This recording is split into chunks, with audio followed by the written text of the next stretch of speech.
और भाई क्या हाल चाल है आप लोगों के? केदारनाथ जाने का प्लान बना रहे हो? देखो इंस्टाग्राम की रील्स देखकर तो ऐसे ही लगता है जैसे 5,000 रुपए अपनी जेब में डालो और बाबा के दर्शन हो जाएंगे। बट मैं आपको सच बताऊं, 2026 में ग्राउंड रियलिटी थोड़ी सी अलग है। मैं तो बिल्कुल नहीं चाहता कि तुम लोग वहां पे जाओ और वहां पर जाकर फंस जाओ। तो एक दोस्त की तरह मैं तुम्हें एक पूरा रियलिटी चेक देता हूँ कि कहाँ पर कितना खर्चा होगा और कहाँ पर भीड़ मिलेगी। तो चलो बैठो और इस बात को समझो। सबसे पहले तो तुम ये सुनो कि बिना रजिस्ट्रेशन के घर से निकलने की गलती बिल्कुल मत करना। 2026 में रूल्स और भी टाइट हो गए हैं। गवर्नमेंट की ऑफिशियल वेबसाइट पे जाके अपने अपने स्लॉट्स पहले ही बुक कर लो। प्रॉब्लम ये है कि स्लॉट्स इतनी जल्दी भरते हैं जैसे कोई तत्काल टिकट हो। अगर तुमने रजिस्ट्रेशन लास्ट मोमेंट के लिए रखा है तो भाई मेरी मानो, आपको सोनप्रयाग के आगे एक कदम नहीं रखने दिया जाएगा।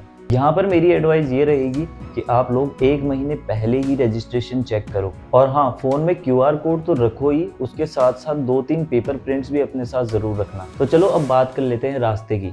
देखो हरिद्वार तक तो तुम बस या फिर ट्रेन में आ जाओगे सस्ते में ही, पर भाई असली गेम शुरू होता है वहां से आगे। यहाँ पर सस्ता ऑप्शन ये है कि आप सुबह 4 या 5 बजे वाली सरकारी बस पकड़ लो। एंड भाई रोड तो चौड़ी हो गई है, बट ट्रैफिक का क्या करें। 2026 में भी 10 से 12 घंटे लग ही जाते हैं और बीच रास्ते पे ढाबे पे खाना थोड़ा महंगा ही मिलेगा, तो आप अपने साथ स्नैक्स कैरी कर सकते हैं। अब भाई सोनप्रयाग पहुंचते ही तुम्हें थोड़ा धक्का लगेगा।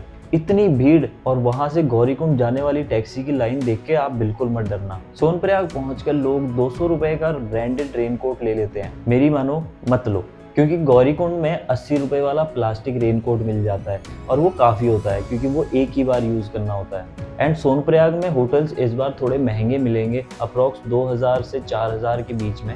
अगर आपका बजट थोड़ा टाइट है तो आप लोग पीछे गुप्तकाशी या फिर फाटा में रुक जाओ, वहां पर इससे सस्ता पड़ेगा। अब आती है असली मेहनत, 16 किलोमीटर की चढ़ाई। दोस्त अगर तुम ये सोच रहे हो कि तुम खच्चर पे जाओगे तो जेब ढीली करनी पड़ेगी। और मेरा आपसे हाथ जोड़ के निवेदन है कि भाई अगर तुम्हारे हाथ पैर सलामत है तो भाई ये खच्चर वच्चर को छोड़ो, चल के जाओ, बहुत सही रहेगा। बट अगर तुम्हें खच्चर पे जाना ही है तो भाई 2026 में 4000 से लेके 6000 तक खच्चर के रेट टच कर रहे हैं, वो भी वन साइड। केदारनाथ में रियलिटी ये है कि रास्ता कचरे और गोबर से भरा रहता है और बारिश कभी भी हो सकती है। अगर हिम्मत है तो पैदल ही चलना और सुबह जल्दी निकल जाना ताकि आप दोपहर तक मंदिर पहुंच जाओ। मैगी ऑब्वियसली 100 रुपए की मिलेगी, बट वो व्यूज देख के तुम सब कुछ भूल जाओगे। मंदिर पहुंचते ही जो फीलिंग आती है ना, उफ भाई सारी थकान गायब। पर सुनो, मंदिर के पास GMVN टेंट्स मिलते हैं। अगर आप इन टेंट्स की प्री बुकिंग करते हैं तो ये आपको 500 से लेके 800 में पड़ेंगे, और अगर आप ऑन द स्पॉट बुकिंग करते हैं तो ये लगभग 4000 रुपए मांगेंगे।